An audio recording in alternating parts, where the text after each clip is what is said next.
जी सवाल लिखिए, एक अदद सवाल लिखिए।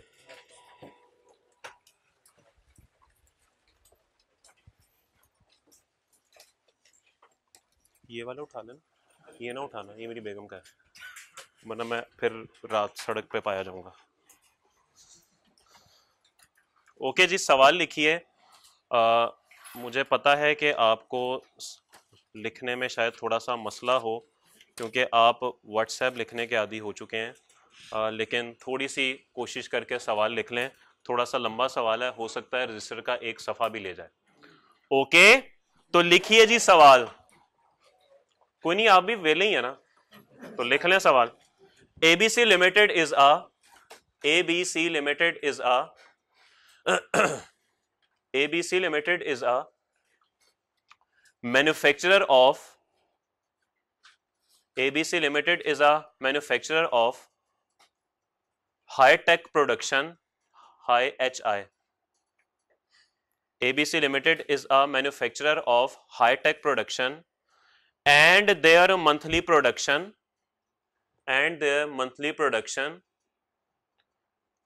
and sales is, and their monthly production and sales is 10,000 units, and their monthly production and sales is 10,000 units. Following data is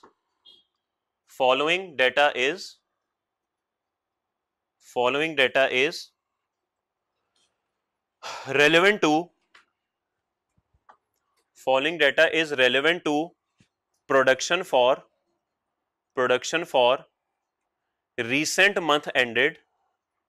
Following data is relevant to production for recent month ended 31st March 2022.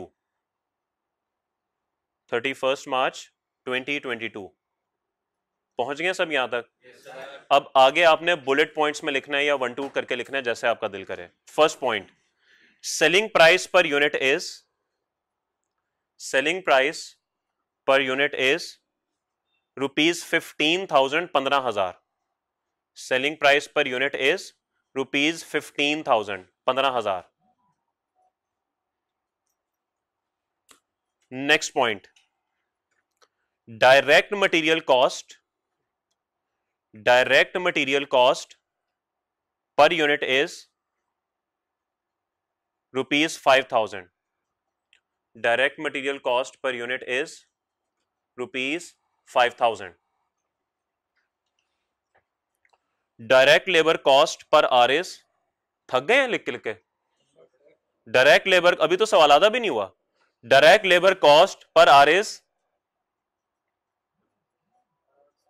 Direct labour cost per R is, R क्या लिखा है?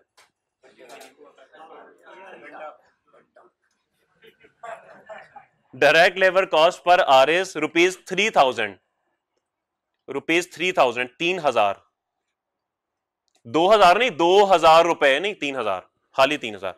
इसी के साथ आगे लिखिए, each unit of product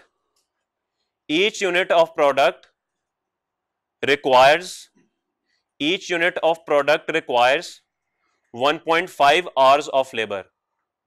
Each unit of product requires 1.5 hours of labor.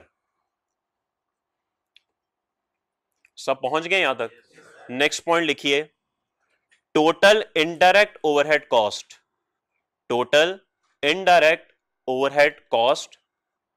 of manufacturing is, total indirect overhead cost for manufacturing is rupees 500,000, 5 lakh.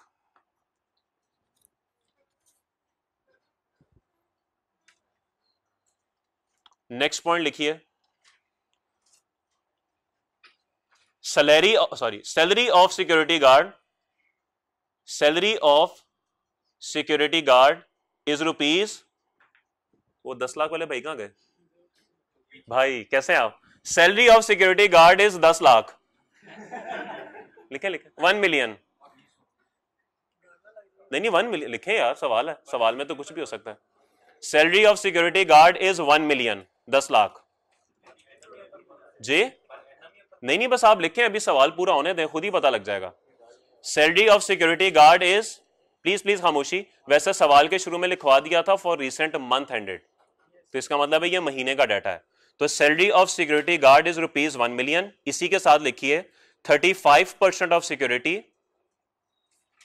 35% of security is employed in factory, 35% of security is employed in factory. Next point लिखिए total depreciation is ₹500,000।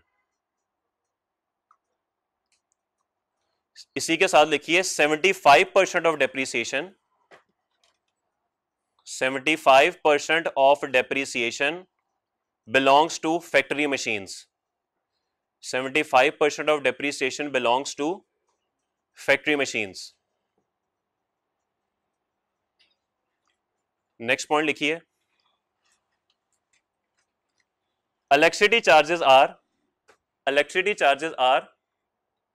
rupees 5,00,000, electricity charges are rupees 500,000।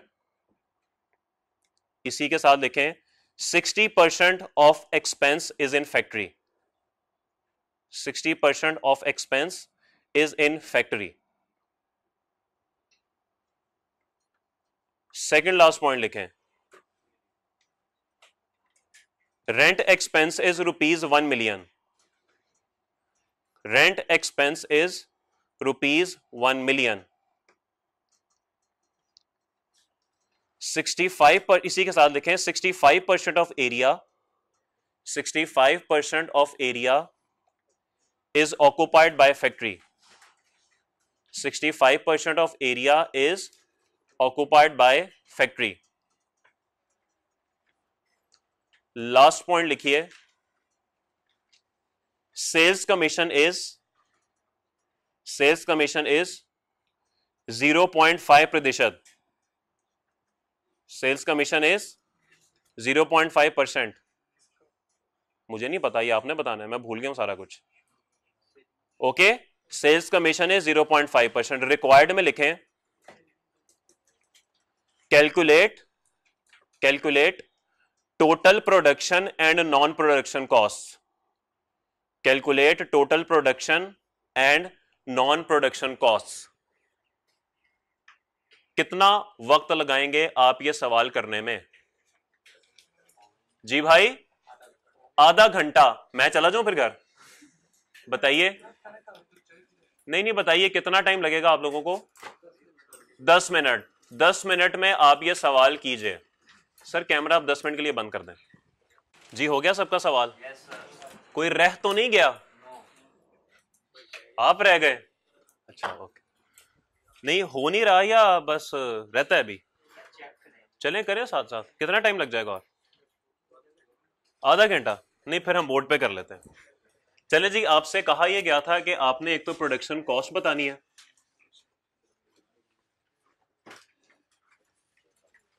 और एक आपने non production cost बतानी है।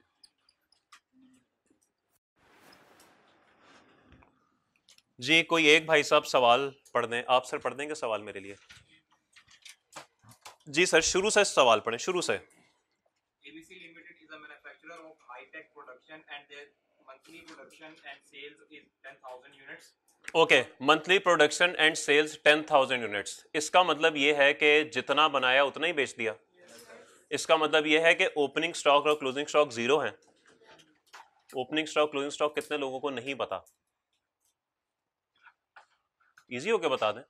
कितने लोगों को नहीं पता कि ओपनिंग स्टॉक क्या होता है या क्लोजिंग स्टॉक क्या होता है? ओके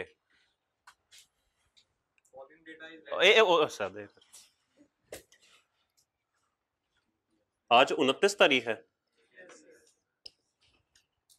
सर आपकी जेब में कितने पैसे पड़े हैं? वैसे ही आप नहीं, अगले वाले भाई। हाँ जी आप। सर आपकी जेब में कितने पैसे पड़े हैं आज? 1500। ओके, भाई की जेब में पड़े हुए हैं 1500। कोई इरादा है इनको आज खर्चने का कि नहीं संभालना ही है? संभालना ही है, खर्चना तो नहीं है। ओके, यानी कि आज जब दिन का इख्तिताम होगा तो भाई के पास 1500 रुपये मौजूद होंगे 29 तारीख को। ऐसे ही है, दुनिया गवाह रहना। ओके, 30 सितंबर की सुबह आप उठेंगे इंशाल्लाह खैर खैरियत से, तो 30 सितंबर की सुबह आपकी जेब में कोई पैसा नहीं होगा। क्या यह बात दुरुस्त है या गलत है? क्यों गलत है? ये 1500 मेरे पास अगले दिन सुबह मौजूद होंगे। कल महीने का आखिरी दिन है। हॉस्टल के हैं कि लाहौर के ही हैं? अब हमारे हॉस्टल के हैं यार, क्या हो गया यार? फिर इसमें ऐसी क्या बात? यार फुप्पो अच्छी होती हैं, क्या हो गया? वो देखें उनको घर में रखा हुआ है, अब जी बात कर। ओके, तो सर पैसे घर से आते होंगे आपको खर्चे वगैरह के लिए, तो उम्मीद है कि कल आपको घर से कुछ पैसे मिल जाएंगे। कितने को मिल जाते हैं वैसे ही रफ एस्टिमेट? अकाउंट में आते हैं 6-6.5 करोड़ रुपए आ जाता है महीने का। चले 10,000, चले टेंटेटिव फिगर, बात को खत्म करते हैं। फिर ये इसमें से कुछ एक्सपेंसेस वगैरह करेंगे, हो सकता है कोई 2,000 का एक्सपेंस हो जाएगा, और बाकी जो इनके पास बचेंगे 30 सितंबर के आखिर में कितने बन जाएंगे? कितने? 11,500 में से 2, 9,500। ऐसे ही है। और जब 1 अक्टूबर आएगी आगे, तो यही आपका अगले दिन 9,500 आपकी जेब में पड़ा होगा। ये बात आपको समझ आ गई है? इसका मतलब यहां पर यह है कि जो एक दिन के इख्तिताम पे पैसे होते हैं वही अगले दिन के शुरू में होते हैं। या मैं अगर इसको अंग्रेजी में तर्जमा कर दूं कि एक दिन के जो क्लोजिंग में पैसे होते हैं वो अगले दिन के ओपनिंग में पैसे होते हैं। इसी तरीके से उस दिन का जो क्लोजिंग होगा वो उससे तीसरे दिन का ओपनिंग होगा, और जिंदगी यूं ही चलती रहेगी कि एक दिन वो आ जाएगी, वो कब्र आ जाएगी। ठीक है? ओके, यहां तक ठीक है। इसी तरीके से ना स्टॉक का भी होता है। आप मिसाल के तौर पे अगर अपनी शॉप आज ओपन करते हैं तो आपकी शॉप पे शुरू में कोई भी स्टॉक नहीं होगा, जीरो होगा ना, अभी तो दुकान शुरू की है। लेकिन उसके बाद जब आप उसके अंदर मजीद स्टॉक खरीद के ले आएंगे तो हो सकता है 10,000 रुपए का स्टॉक आप खरीद कर ले आए, हो सकता है ऐसे। उसके बाद आपने हो सकता है कोई 6,000 का स्टॉक जो है वो सेल कर दिया, तो दिन के इख्तिताम पे आपके पास 4,000 का स्टॉक पड़ा होगा। अगले दिन जब आप दुकान दोबारा खोलेंगे तो 4,000 का स्टॉक आपके पास क्या पहले से ही मौजूद है? मजीद हो सकता है आप 15,000 का खरीद लें, हो सकता है आप 7,000 का सेल कर दें, तो आपके पास अगले दिन के एंड पे कितना स्टॉक पड़ा होगा? 12,000 का। और ये कहानी ऐसे चलती रहेगी। ये जो दिन के शुरू में आपके पास स्टॉक पड़ा हुआ है इसको बोलते हैं ओपनिंग स्टॉक। समझ आती है बात? और ये जो दिन के एंड पे आपके पास स्टॉक पड़ा होता है इसको कहते हैं क्लोजिंग स्टॉक। अब आपने पीरियड दिन का लेना है, दिन का ले लें, मंथली बात करनी है मंथली कर लें, 6 महीने की बात करनी है 6 महीने कर लें, या साल की बात करनी है साल की कर लें। साल की कैसे होगी? ये दिन के शुरू में और दिन के आखिर में है, वो साल के शुरू में और साल के आखिर में। 6 महीने की बात करेंगे तो 6 महीने के शुरू में, 6 महीने के आखिर में। अब समझ आ गई ओपनिंग और क्लोजिंग स्टॉक क्या होता है? इसको बोलते हैं ओपनिंग और क्लोजिंग स्टॉक। अब जितना बनाया, ये देखिए सर इधर सवाल में लिखा हुआ है कि जितना बनाया था उतना ही बेच दिया, तो दिन के आखिर में क्या पड़ा हुआ? कुछ भी नहीं। तो ये मैं बात कर रहा था कि क्लोजिंग स्टॉक 0 है, और अगर ओपनिंग स्टॉक होता तो सवाल में कुछ ना कुछ डाटा लाजमी गिवन होता। क्लियर हो गया सबको? जिसको नहीं भी पता था क्लियर हो गया? ओके, बता दूं?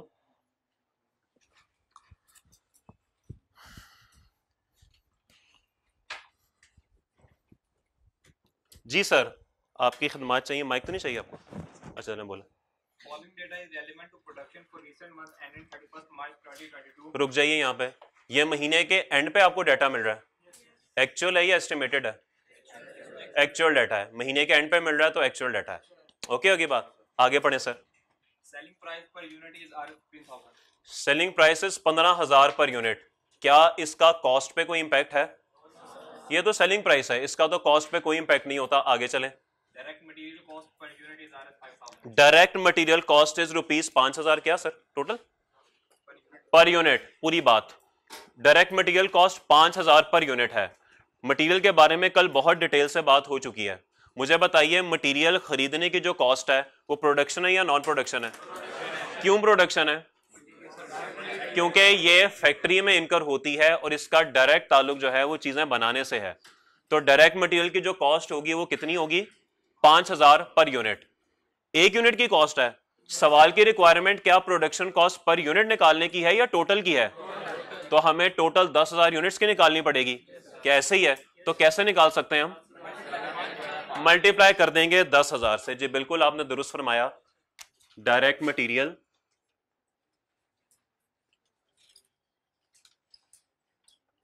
10,000 यूनिट्स बनाए हमने, 10,000 यूनिट्स हमने बनाए और एक की कॉस्ट है ₹5,000। बताइए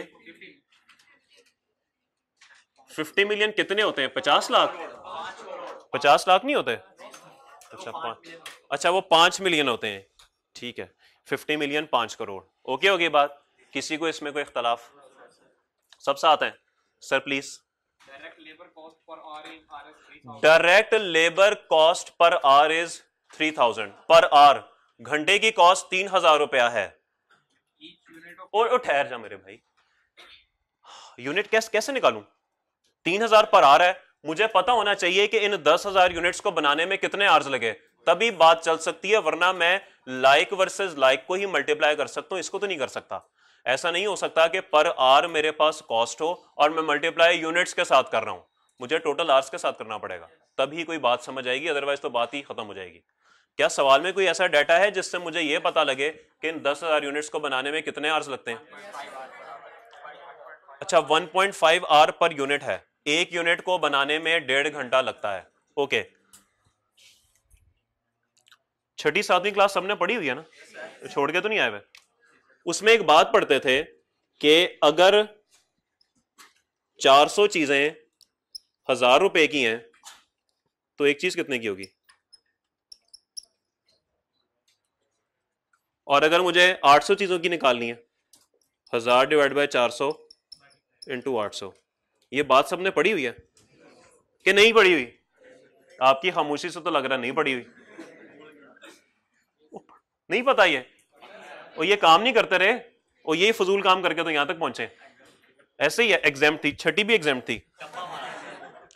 ओके, ये बेसिकली एक यूनिटी मेथड वाला होता है कि अगर 400 चीजें 1,000 की हैं तो एक चीज कितने की होगी? Obviously 1000 divide by 400। और अगर आपने 800 की निकालनी है तो इससे आपके पास एक यूनिट की कीमत आ जाती है, तो आप उस एक यूनिट को 800 से मल्टीप्लाई करते हैं तो आपका आंसर आ जाता है। यहां पे भी कुछ ऐसे ही है कि उसने बताया हुआ है हमें कि एक यूनिट को बनाने में 1.5 घंटे लगते हैं। हमें कितने यूनिट्स की चाहिए? 10,000 की। तो 10,000 के लिए कितने चाहिए होंगे? 1.5 इंटू 10,000, 1,500 के 15,000? 15,000 घंटे चाहिए होंगे हमें। किसी को यह समझने में मसला? किसी को यह समझने में मसला? ओके, लेबर कॉस्ट इधर आएगी, इधर आएगी, प्रोडक्शन आएगी। क्यों प्रोडक्शन में आएगी? हाँ जी, डायरेक्टली इन्वॉल्व है जी बनाने में। डायरेक्ट लेबर 10,000 यूनिट्स हमने बनाए और एक यूनिट को बनाने में 1.5 घंटा लगता है, तो इससे हमारे पास टोटल नंबर ऑफ आवर्स आ जाएंगे। इसको मल्टीप्लाई कर देंगे पर आवर रेट से, कितना है? 3,000। बताइए 45 मिलियन। किसी को इसमें मसला? सब अच्छा है? ओके सर, आगे चलिए। total indirect overhead cost for manufacturing is RS 5 lakh. Okay, 5 lakh रुपए की इनडायरेक्ट मैन्युफैक्चरिंग कॉस्ट है। Production cost, non production cost? Production cost बिल्कुल, मैन्युफैक्चरिंग लिखा हुआ है साथ, और आपको पता है कि ओवरहेड सारे इधर ही इस्तेमाल होते हैं। So total indirect overheads 5 lakh. किसी को कोई मसला इसमें? आगे चलिए please. Salary of security guard is 1 million. 35% of security is employed in factory. जी 10 लाख रुपया गार्ड की सैलरी है। Production non production? नहीं पता, नहीं पता, सवाल को देखना पड़ेगा। सवाल पढ़ के पता लगा कि 35% फैक्ट्री में, 35% फैक्ट्री में है, तो जो फैक्ट्री के सिक्योरिटी गार्ड है वो प्रोडक्शन में चले जाएंगे, और जो हेड ऑफिस के दूसरे बाकी बचे वो तो दिए नहीं हुए, सवाल में तो नहीं लिखा हुआ। अच्छा, ऑब्वियस बात है, कैलकुलेट करना पड़ेगा, बाकी इधर ही होंगे। ओके, तो salary of security guard, salary of security guard 35% आ गया इधर, जो कि बनता है 350,000, और इधर भी आ जाएगा salary of security guard 10 lakh का 65% और ये बनेगा 6 लाख और 50,000। ठीक है जी, ये मिटा दूं सर, आगे पढ़िए। Total depreciation is Rs 5 lakh. 75% of depreciation belongs to factory machine. जी 5 लाख डेप्रिसिएशन, 5 लाख डेप्रिसिएशन है और 75% डेप्रिसिएशन का ताल्लुक कहां से है? फैक्ट्री से है। तो बात ऑब्वियस है, फैक्ट्री की डेप्रिसिएशन प्रोडक्शन कॉस्ट और जो बाकी की बचेगी 25% वो हेड ऑफिस की ही होगी। ठीक है, तो डेप्रिसिएशन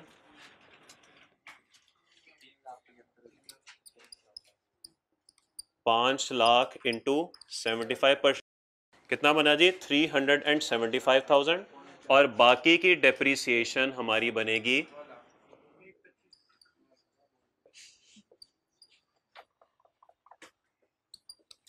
5 लाख इंटू 25%, 1 लाख और 25,000। एक बात जहन में रखिएगा कि अगर वो सवाल में बता दे कि depreciation of plant and machinery is इतनी और खामोश हो जाए, आपको कुछ ना बताए कि ये फैक्ट्री की है या हेड ऑफिस की है, तो आपने उसको खामोशी से प्रोडक्शन कॉस्ट के अंदर ऐड कर देना है। लेकिन साथ आपने ये एजम्पशन जरूर दे देनी है एक स्टार डाल के सवाल के एंड में कि I have assumed that all plant and machinery is situated in factory. ठीक होगी बात? ओके होगी बात। लेकिन सवाल में वो कह सकता है, जैसे इस सवाल में उसने बता दिया कि 25% यहां पर है, तो ये जहन में रखिएगा कि जरूरी नहीं कि प्लांट एंड मशीनरी सिर्फ फैक्ट्री में हो, हेड ऑफिस में भी हो सकती है। Okay, plant and machinery head office में भी हो सकती है, जैसे वैक्यूम क्लीनर हो गया, फोटोकॉपी मशीन हो गई, है तो ये भी मशीनरी, तो ये हेड ऑफिस में भी फैक्ट्री हो सकती है, सॉरी हेड ऑफिस में भी मशीनरी हो सकती है। ऐसा नहीं है कि यहाँ पे मशीनरी नहीं हो सकती। लेकिन अगर सवाल खामोश हो तो आप उसको यहाँ पे ऐड कर दीजिएगा, लेकिन साथ एजम्पशन जरूर दे दीजिएगा। ठीक है, लेकिन इसको आदत नहीं बना लेना कि जो चीज पेपर में समझ नहीं आ रही एज्यूम करके एजम्पशन दे के तो कर ही जा रहे हैं। पूरा पेपर एजम्पशन पे किया हुआ है कि मुझे लगा था ऐसे है, मुझे लगा था ऐसे है, तो पेपर में रिजल्ट आएगा कि मुझे लगा था कि 0 है। ओके, तो इसलिए हर बात पे एजम्पशन नहीं देनी। क्लियर होगी बात? कोई सवाल? सर प्लीज आगे चलिए। Electricity charges are Rs 5 lakh. 5 lakh बिजली का बिल आ गया। सर आपके घर का बिल कितना आया था वैसे? 45,001, 45, 48,001, 60,001, 84,001, 84,002, 94,000, 94,001, 94,002, 94,003 सोल्ड। चले, इलेक्ट्रिसिटी चार्जेस बताइए सर कितने हैं? टोटल कितने हैं? टोटल 5 लाख। फैक्ट्री का कितना है भाई? 60% यानी कि 3 लाख, और बाकी खर्चा हेड ऑफिस में जाएगा यानी कि non production cost 5 lakh into 40% यानी कि 2 लाख। कोई सवाल? जी चलिए आगे। Rent expense is Rs 1 million. Okay 65% of area is occupied by factory. जी, 10 लाख रुपए का रेंट है और 65% फैक्ट्री ने ऑक्युपाई किया है, तो जाहिर बात है उतना ही फैक्ट्री पे जाना चाहिए, उतनी ही प्रोडक्शन कॉस्ट होनी चाहिए। रेंट 10 लाख इंटू 65% यानी कि 6,50,000 और बाकी जो कॉस्ट है वो non production cost 1 million into 35% 3.5 lakh. Okay है जी। इसके बाद Sales commission is 0.5%. Sales commission is 0.5%। किसका 0.5%?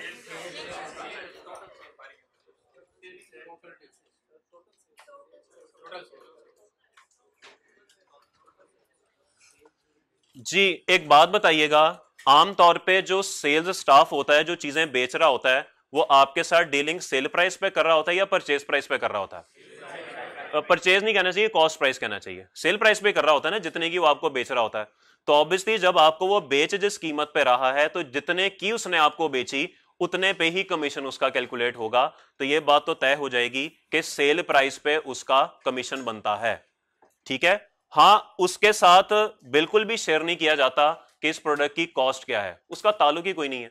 उसको बस इतना बता दिया जाता है कि 15,000 की ये प्रोडक्ट है और मैक्सिमम आप जो नीचे आ सकते हैं वो 14,000 तक आ सकते हैं मिसाल के तौर पे, इससे नीचे आपने नहीं बेचनी।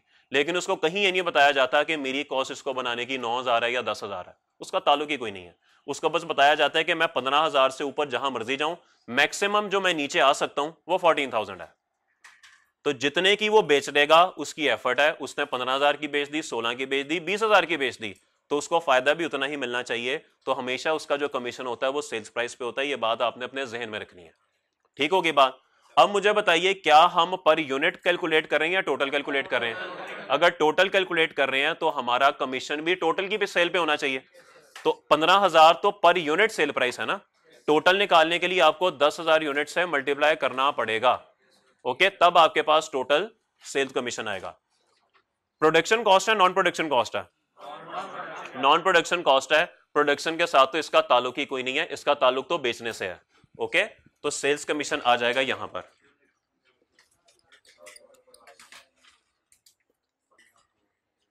दस 10,000 यूनिट्स थे और एक की सेल प्राइस थी 15,000, टोटल सेल प्राइस आ जाएगी। इसको मल्टीप्लाई करेंगे 0.5% से, बताइए कैसे कैलकुलेट किया कैलकुलेटर पे आपने? इन दोनों को तो मल्टीप्लाई कर दिया, ये कैसे लिखा आपने कैलकुलेटर पे? 0. अच्छा, अगर परसेंट ना लगाएं फिर क्या लिखेंगे? 0.005। ये सबको पता है ना कि इसको हम यूं भी लिख सकते हैं 0.005। सबको पता है? किसी को ना पता हो? एनीवन? ओके, नहीं सर, ये परसेंट का मतलब होता है डिवाइडेड बाय 100। ठीक है, तो अगर आप 0.5 को डिवाइड बाय 100 करेंगे तो 0.005 आंसर आएगा। ओके जी, टोटल करके बता दीजिए। सवाल खत्म हो गया? जी बताइए। प्रोडक्शन कॉस्ट कितनी है? 9717।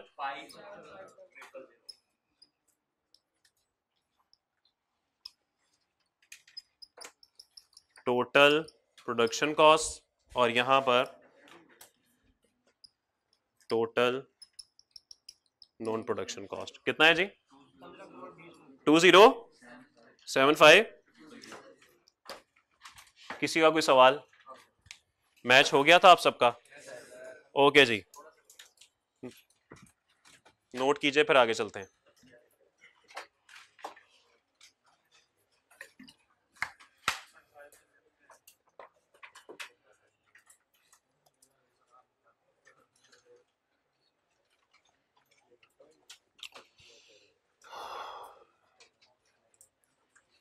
मिटा दूं? मिटा दूं? मिटा दूं? ना मिटाऊं? मिटा दूं? जल्दी करें यार।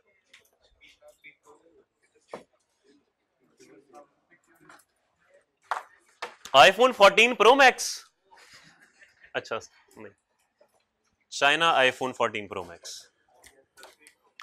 जल्दी नोट कीजिए, वक्त कम है, मुकाबला सख्त है। हो गया नोट? मिटा दूं जी? मिटा दूं भाई? मिटा दूं भाई?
ओके जी, कॉस्ट को अगर बिहेवियर के हिसाब से क्लासिफाई किया जाए तो variable cost, fix cost, semi variable cost और स्टेप फिक्स कॉस्ट, ओके, 4 हिस्सों में डिवाइड किया जाता है।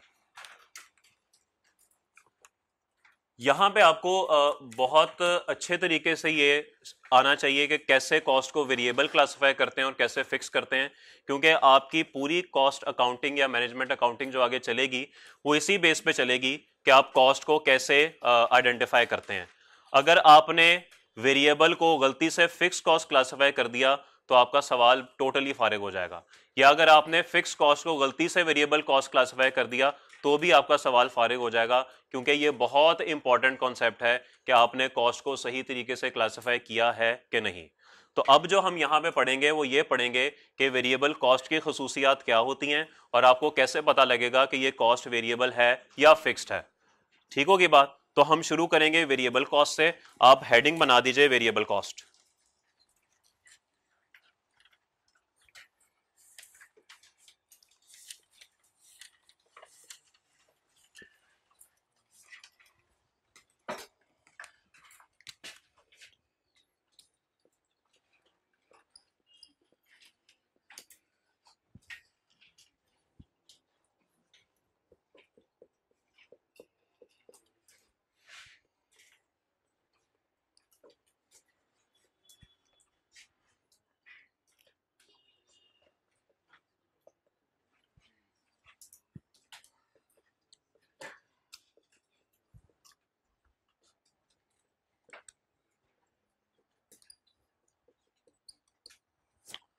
जी, मिसाल के तौर पे हम मैकडॉनल्ड्स की मिसाल लेते हैं जो हम एग्जांपल लेके चल रहे हैं। मैकडॉनल्ड्स ने जनवरी के महीने में 10,000 बर्गर बनाए। फरवरी में यह तादाद बढ़कर 20,000 हो गई और मिसाल के तौर पे मार्च में यह तादाद बढ़ के 40,000 हो गई। याद रखिएगा, जब मैं ये यूनिट्स की बात कर रहा हूं तो मैं सिर्फ एक तरह के बर्गर की बात कर रहा हूं, एक टाइप के बर्गर की बात कर रहा हूं, इसमें तमाम बर्गर शामिल नहीं है। अगर आप दूसरा बर्गर ऐड करना चाहते हैं तो उसके लिए आपको एक अलग टेबल बनाना पड़ेगा। तीसरा बर्गर ऐड करना चाहते हैं तो उसके लिए अलग टेबल होगा, यानी कि हर डिफरेंट प्रोडक्ट के लिए यह डिफरेंट टेबल बनेगा। ठीक होगी बात? बिग मैक मिलता है अभी सर? मिलता है क्या? प्राइस तो चले उसकी जो भी है, आपके ख्याल में उसकी कॉस्ट क्या होती होगी? हाँ जी, कितने में बर्गर मैकडॉनल्ड्स वालों को पड़ता होगा? 300 का पड़ता होगा। यह तो आप उस वक्त की बात कर रहे हैं अगर जेन्युइन मुर्गी होगी। अगर कोई ठंडी मुर्गी मिल गई कहीं से तो कीमत काफी नीचे नहीं गिर जाएगी? क्या ख्याल है आपका? वो ठंडी क्यों नहीं यूज कर सकते? अच्छा, आप अच्छा नहीं, ये तो कुछ जाती ताल्लुकात वाली बात आ जाती है। मतलब ये तो है, लेकिन मैं वैसे मिसाल चले भाई ने कहा ठीक है, कैलकुलेशंस की आसानी के लिए मैं 100 लिख दूं कि per unit cost Big Mac burger की 100 है। आसान कैलकुलेशन की आसानी के लिए। जब हम बर्गर्स 10,000 बेच रहे होंगे तो एक बर्गर की कॉस्ट 100 रुपए होगी। जब हम 20,000 बेच रहे होंगे तो ये चेंज हो जाएगी? नहीं, सेम रहेगी। अच्छा, आप कहते हैं तो मान लेते हैं। 40,000 तो भी सेम रहेगी? बिल्कुल, ये हमेशा सेम रहेगी। हाँ, ये असम्पशन ले लें कि जो आपको मटेरियल मिल रहा है अपने सप्लायर से उसकी कीमत में कोई चेंज नहीं हो रही। हाँ, अगर सप्लायर की तरफ से मटेरियल की कीमत में तब्दीली हो गई तो ये चेंज हो जाएगी, अदरवाइज ये कांस्टेंट ही रहेगी। मानते हैं बात? ओके, यहां से अब आप निकालिए टोटल कॉस्ट इन 10,000 की। कितनी बनती है? 10 लाख। कितनी? 20 लाख। और ये 40 लाख। ठीक होगी बात? एक मंथ और ऐड करते हैं। मिसाल के तौर पे कोई प्रोडक्शन नहीं हुई, पर यूनिट क्या होगी? ये तो 100 ही रहेगी। ये तो 100 ही रहेगी।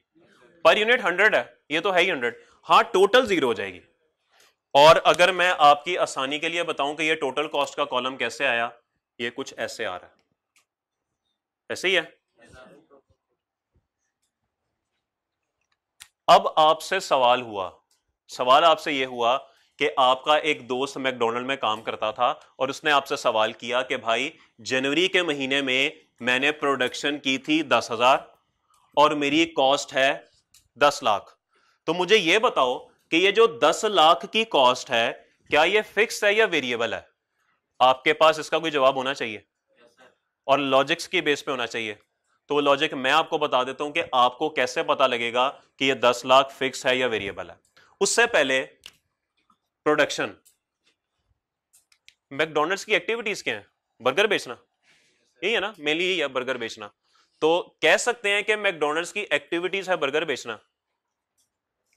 इस महीने 10,000 बर्गर बेचे, जो एक्टिविटी का लेवल था वो कुछ कम था, यहां पे जो एक्टिविटी थी उसका लेवल बढ़ गया, यहां पे लेवल शदीद बढ़ गया, यहां पे लेवल बिल्कुल ही खत्म हो गया। तो मैं कह सकता हूं कि ये लेवल ऑफ एक्टिविटी चल रही है, कह सकता हूं। तो इसका मैं दूसरा नाम लिख सकता हूं कि ये लेवल ऑफ एक्टिविटी है।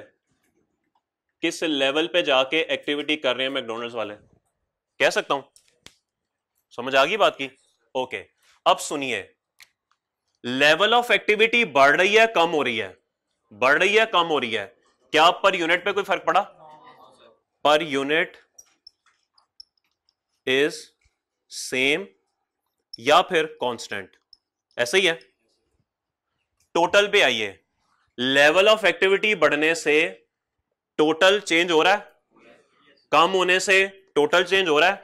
तो इसका मतलब यह है कि टोटल कॉस्ट इज चेंजिंग। तो इससे फॉर्मूला यह बना कि लेवल ऑफ एक्टिविटी के चेंज होने से अगर टोटल कॉस्ट चेंज हो रही हो लेकिन पर यूनिट कांस्टेंट रहे तो फिर ऐसी कॉस्ट वेरिएबल कॉस्ट कहलाई जाती है। लेवल ऑफ एक्टिविटी के चेंज होने से अगर टोटल कॉस्ट चेंज हो रही हो लेकिन पर यूनिट बेस पे सेम रहे तो वो वेरिएबल कॉस्ट होती है। अब पेपर में होगा क्या? पेपर में ये कॉलम आपको गिवन नहीं होगा, ये कॉलम आपको गिवन नहीं होगा, आपको बस लेवल ऑफ एक्टिविटीज बता दिए जाएंगे और आपको टोटल कॉस्ट बता दी जाएगी। ये दो कॉलम्स आपके पास होंगे। अब आप देखेंगे कि भाई ये वेरिएबल है या फिक्स है, तो आप क्या करेंगे? सबसे पहले आप ये देखेंगे टोटल में चेंज हो रही है, हाँ ये तो बिल्कुल चेंज हो रही है। पर यूनिट पे कांस्टेंट है, आपको थोड़ी सी मेहनत करनी पड़ेगी। फिर आप डिवाइड करेंगे इसको 10,000 से, आप देखेंगे कि आपका आंसर आएगा 100। आप फिर दूसरा लेवल पकड़ेंगे, 20 लाख को डिवाइड करेंगे 20,000 से, आपका आंसर फिर आ जाएगा 100। आप फिर तीसरा लेवल पकड़ेंगे, आपका आंसर फिर आ जाएगा 100। तो आपका कंक्लूजन कंप्लीट हो जाएगा कि टोटल बेसिस पे तो चेंज हो रही है और साथ ही साथ पर यूनिट पे कांस्टेंट है। भाई ये वेरिएबल कॉस्ट है, इसको वेरिएबल कॉस्ट क्लासिफाई कर दो और आगे जो भी इसका ट्रीटमेंट है वो अगले चैप्टर्स में हम पढ़ लेंगे कि क्या करना है। ठीक होगी बात? ये बात सबको समझ आ गई? इसमें किसी का कोई सवाल, कोई कंफ्यूजन? सब अच्छा है? लिखें फिर वेरिएबल कॉस्ट की डेफिनेशन, उसके बाद आप ये टेबल बनाइएगा। लिखिए जी डेफिनेशन वेरिएबल कॉस्ट की। It is a type of cost, it is a type of cost which remains constant, it is a type of cost which remains constant on per unit basis, it is a type of cost which remains constant on per unit basis with the change in level of activity. It is a type of cost which remains constant on per unit basis with the change in level of activity. लिख लिया आपने जी? It is a type of cost which remains constant on per unit basis with the change in level of activity. O R और लिख के एक और definition लिखें इसकी। It is a type of cost, it is a type of cost which changes in total, which changes in total with the change in level of activity. It is a type of cost which changes in total with the change in level of activity. ठीक है जी? अब पहली definition में वो कहता है ये एक ऐसी कॉस्ट है जो कि पर यूनिट बेस पे कांस्टेंट रहती है with the change in level of activity. आपको ये बात टेबल में नजर आ रही है कि change in level of activity के बावजूद आपकी पर यूनिट कॉस्ट कांस्टेंट है। उसके बाद दूसरी डेफिनेशन ये कहती है कि लेवल ऑफ एक्टिविटी के चेंज होने से टोटल बेसिस पे चेंज होती है, तो वो देखें चेंज हो रही है। तो आपने कंक्लूजन ड्रॉ कर लिया कि ये एक वेरिएबल कॉस्ट है। क्या आप लोग मानते हैं इस बात को? ओके, अगर इसका ग्राफ बनाएं तो इसका ग्राफ कैसे बनेगा? यहां पे अगर यूनिट्स रखे जाएं और यहां पे अगर कॉस्ट रखी जाए तो मुझे बताइए, अगर मैं टोटल कॉस्ट की बात करूं, total cost level of activity 0 होने पे 0 है। जैसे जैसे लेवल ऑफ एक्टिविटी बढ़ रहा है ये भी बढ़ती जा रही है, डायरेक्ट रिलेशन। तो इसका मतलब है कुछ इस तरीके से लाइन ड्रॉ की जाएगी, लेवल ऑफ एक्टिविटी 0 तो ये भी 0, और इस तरीके से इसकी टोटल कॉस्ट की लाइन ड्रॉ होगी। मानते हैं इस बात को क्या नहीं? ओके, पर यूनिट पे आइए। पर यूनिट में कोई फर्क पड़ रहा है लेवल ऑफ एक्टिविटी से? कोई फर्क नहीं पड़ रहा, यानी कि यूनिट्स जितने मर्जी हो ये कांस्टेंट ही रहेगी एक स्ट्रेट लाइन के तौर पे। कैसे ही है? ऐसे ही है। किसी को इस पूरे पॉइंट में कोई मसला? वेरिएबल जी भाई, ग्राफ जी सर, ये यूनिट्स हैं भाई, इस तरफ यूनिट्स इंक्रीज हो रहे हैं। ग्राफ का आइडिया है ना, यहां पे यूनिट्स भी 0, कॉस्ट भी 0। यहां पे यूनिट्स बढ़ते जाएंगे, 1000, 2000, 3000, 4, 5, 6 एंड सो ऑन। यहां पे कॉस्ट बढ़ती जाएगी, लाख, 2 लाख, 3 लाख, 4 लाख, 5 लाख, ऐसे ही है। तो देखिए, अगर फॉर एग्जांपल मैं इसी को ड्रॉ करूं तो ग्राफ, यहां पे यूनिट्स है सर, मैं यूनिट्स बना लेता हूं 10,000, यहां पे बना लेता हूं 20,000, 30,000 और 40,000। यही वाला डाटा मैंने लिख लिया। और अगर कॉस्ट की बात करें तो यहां पे कॉस्ट लिख लेते हैं जी 1 मिलियन, फिर है जी 2 मिलियन, 3 मिलियन और 4 मिलियन।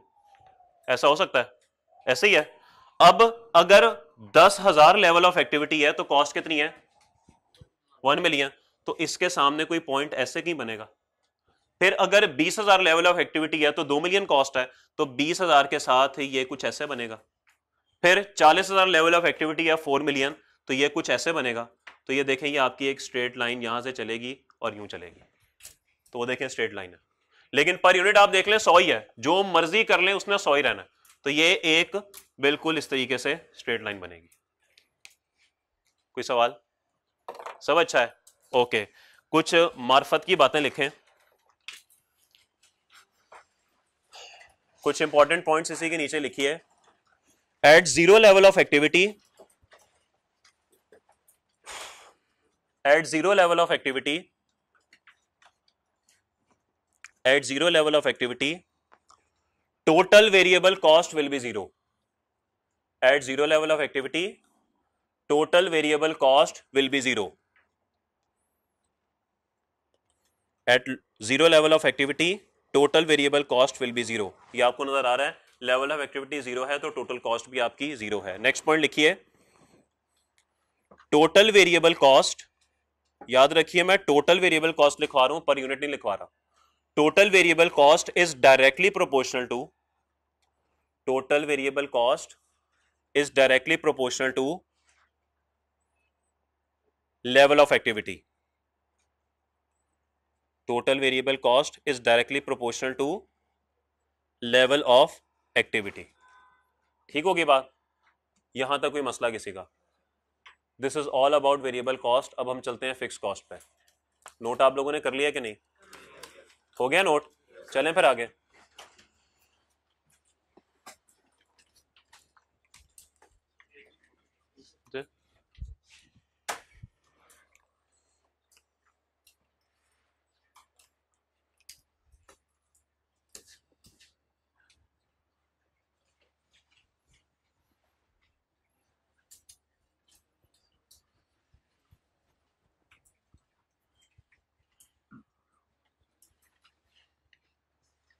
डेटा यही रखते हैं भाई, और अब बात करते हैं फिक्स कॉस्ट की।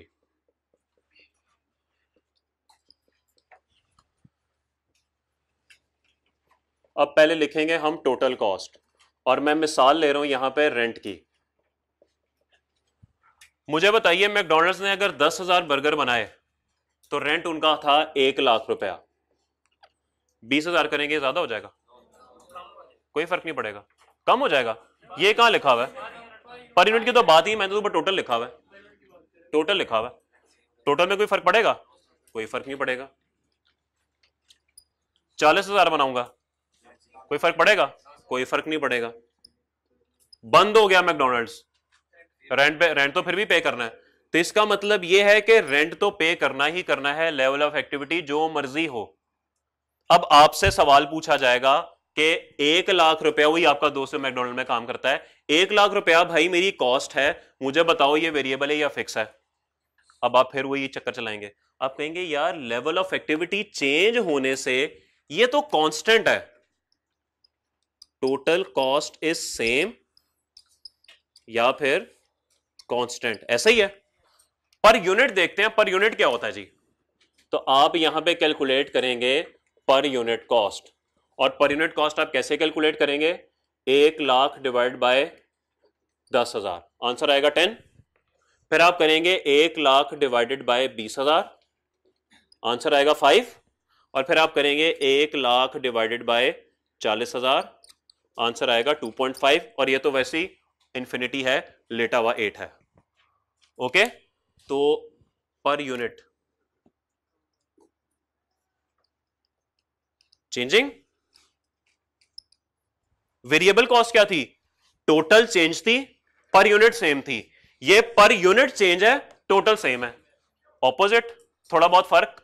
तो ऐसी कॉस्ट जो टोटल बेसिस पे कांस्टेंट रहे लेकिन पर यूनिट बेसिस पे चेंज हो जाए, ऐसी कॉस्ट फिक्स कॉस्ट है। ठीक होगी बात, ये बात समझ आ गई। इसकी डेफिनेशन लिखी है फिक्स कॉस्ट की, लिखें जी फिक्स कॉस्ट की definition. It is a type of cost, it is a type of cost which remains constant, it is a type of cost which remains constant in total with the change in level of activity. It is a type of cost which remains constant in total with the change in level of activity. Level of activity change हो जाए, total basis पे ये constant ही रहती है। और करके लिखिए, it is a type of cost, it is a type of cost which changes on per unit basis, it is a type of cost which changes on per unit basis with the change in level of activity, which changes on per unit basis, which changes on per unit basis with the change in level of activity, which changes on per unit basis with the change in level of activity. तो total पे ये constant रहती है लेकिन per unit पे ये change हो जाती है। कुछ इंपॉर्टेंट पॉइंट्स लिखिए। Total fixed cost will always be constant. Total fixed cost will always be constant. Total fixed cost will always be constant. Next point लिखिए,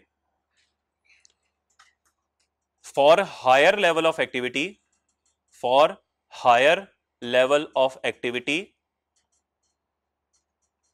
for higher level of activity, per unit fixed cost will be lower या higher? Lower, बिल्कुल, per unit fixed cost will be lower. जितने ज्यादा units बनाते जाएंगे fix cost per unit basis पे कम होती जाएगी। और एक और पॉइंट लिख लें चलें, at lower level of activity, at lower level of activity per unit fix cost will be higher. China ने दुनिया को जो लुट मचाई हुई है इसी बात पे मचाई हुई है। फिक्स कॉस्ट पूरी दुनिया में ऑलमोस्ट सेम ही है, ठीक है, लेकिन लेवल ऑफ एक्टिविटी दूसरे ममालिक में इतना कम है कि पर यूनिट जो फिक्स कॉस्ट एक प्रोडक्ट में एलोकेट होती है वो काफी ज्यादा होती है। अब मिसाल के तौर पे एक बंदा एक मुल्क 10,000 यूनिट्स बना रहा है, वो हर यूनिट में 10-10 रुपए फिक्स कॉस्ट के ऐड कर रहा है, ऐसे ही है। ये बंदा 5 रुपए कर रहा है तो इसकी कॉस्ट तो कम होगी ना प्रोडक्ट की। ये मजीद ज्यादा बना रहा है, इसकी प्रोडक्ट में फिक्स कॉस्ट के 2.5 रुपए ऐड हैं, ये और कम हो गई। सोचें अगर यहां पे आप 1 अरब यूनिट्स बनाएं तो आपकी फिक्स कॉस्ट कहां पे जाएगी, 0.000001 पे चली जाएगी। तो चाइना इसी बात पे खेलता है कि वो इतना ज्यादा प्रोडक्शन कर देता है अपनी कि जो उसकी फिक्स कॉस्ट होती है वो बिल्कुल ना होने के बराबर हो जाती है, जबकि बाकी पूरी दुनिया की फिक्स कॉस्ट इनकर हो रही होती है। वो महंगा बेच रहे होते हैं इसलिए तो ये सस्ता बेच रहे होते हैं। ये बेसिकली बैक एंड पे एक लॉजिक है। ओवरहेड्स के चैप्टर में जाके इस बात पे मजीद क्लैरिटी होगी। आखिरी पॉइंट लिखिए और फिर इसके बाद ग्राफ बनाते हैं और क्लास खत्म करते हैं। आखिरी बात इज वेरी इंपॉर्टेंट, बल्कि very very very important. Fix cost is a time based cost. यहां से आपको फर्क पता लगेगा असल वेरिएबल और फिक्स में। Fix cost is a time based cost. क्या मतलब है जी इसका? वेरिएबल कॉस्ट का ताल्लुक लेवल ऑफ एक्टिविटी के साथ है। लेवल ऑफ एक्टिविटी होगी तो वो इनकर होगी, अदरवाइज नहीं होगी। बर्गर बनेगा तो उसकी कॉस्ट लगेगी, बर्गर नहीं बनेगा तो उसकी कॉस्ट नहीं लगेगी। ऐसे ही है। लेकिन महीना गुजरेगा, टाइम गुजरेगा तो रेंट इनकर हो जाएगा। ओके, तो टाइम बेस्ड कॉस्ट का मतलब यह होता है कि एक खास पीरियड गुजरेगा, एक खास मुद्दत गुजरेगी तो यह कॉस्ट इनकर हो जाएगी। ठीक है। अब मेरा आपसे एक सवाल है, डेवो बस इसका एक ड्राइवर है, इसका एक ड्राइवर है। पहले बताएं डेवो का लेवल ऑफ एक्टिविटी क्या है? रूट या जर्नीज कह लें, जो लाहौर से इस्लामाबाद जर्नीज हैं वो हैं। मुझे बताइए उसको 1 लाख रुपया महीना तनख्वाह मिलती है, क्या ये फिक्स कॉस्ट है या वेरिएबल? चेक्स लगाएं, चेक्स लगाएं। कैसे कह रहे हैं आप फिक्स कॉस्ट है? एक तो आपने देख लिया कि ये टाइम बेस्ड कॉस्ट है, लेकिन बेहतर यह है कि आप इसको ना डिवाइड कर लें। आपको 3-4 मैं ऑप्शंस देता हूं कि चाहे वो 10 यूनिट्स 10 जर्नीज करे लाहौर से इस्लामाबाद, चाहे 20 करे, चाहे 50 करे, मिलना उसको लाख ही है। टोटल पे कांस्टेंट, और जब आप डिवाइड करेंगे तो पर यूनिट पे चेंज हो जाएगी। तो इसका मतलब है ये फिक्स कॉस्ट की खुसूसियात पूरी कर रही है, वेरिएबल कॉस्ट की नहीं कर रही, तो ये फिक्स कॉस्ट है। ओके। लेकिन अगर मैं आपसे बात करूं कि हर एक चक्कर पे उसको 5,000 रुपए मिलते हैं तो फिर वेरिएबल हो जाएगी, क्योंकि एक तो लिंक बन गया लेवल ऑफ एक्टिविटी के साथ, टाइम बेस्ड नहीं है, और दूसरा ये कि पर यूनिट पे कांस्टेंट है। जितने ज्यादा चक्कर लगाएगा टोटल कॉस्ट आपकी उतनी ही चेंज होती जाएगी, ज्यादा होती जाएगी, और मैंने लिखवा दिया था डायरेक्टली प्रोपोर्शनल है। अब आपको कुछ बातें समझ आई? ओके। पेपर में आपको दोनों नहीं देता, वो पता है आपको, वो ना मिक्स करके दे देता है। वो भी एक पॉइंट है, इंशाल्लाह 1-2 दिन बाद हम सीख लेंगे कि जब दोनों फिक्स्ड और वेरिएबल इकट्ठी हो तो इनको तोड़ना कैसे है। ग्राफ इसका देख लीजिए।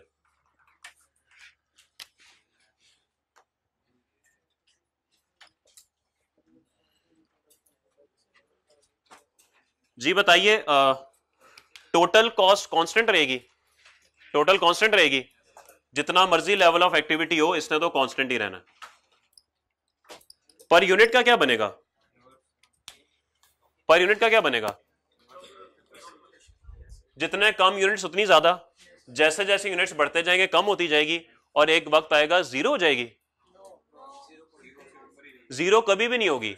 देखिए 1 लाख तो लगना ही लगना है, इसको डिवाइड जितने मर्जी बड़े नंबर से कर लें। घर जाके बैठ जाइएगा 3 बजे और रात 11 बजे तक 0-0 लगाते जाइएगा। जब दीवार का पूरा चक्कर लगा के आप वापस आ जाएं तो फिर कैलकुलेटर पे डिवाइड कीजिएगा, आंसर फिर भी जीरो नहीं आएगा। वो 0.0000001 एंड पे जरूर होगा।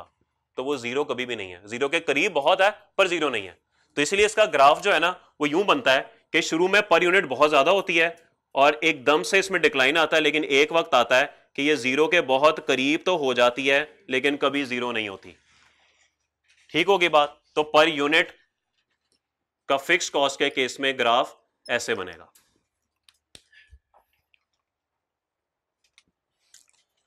किसी का कोई सवाल? किसी का कोई सवाल? कल मुलाकात होती है। अल्लाह हाफिज।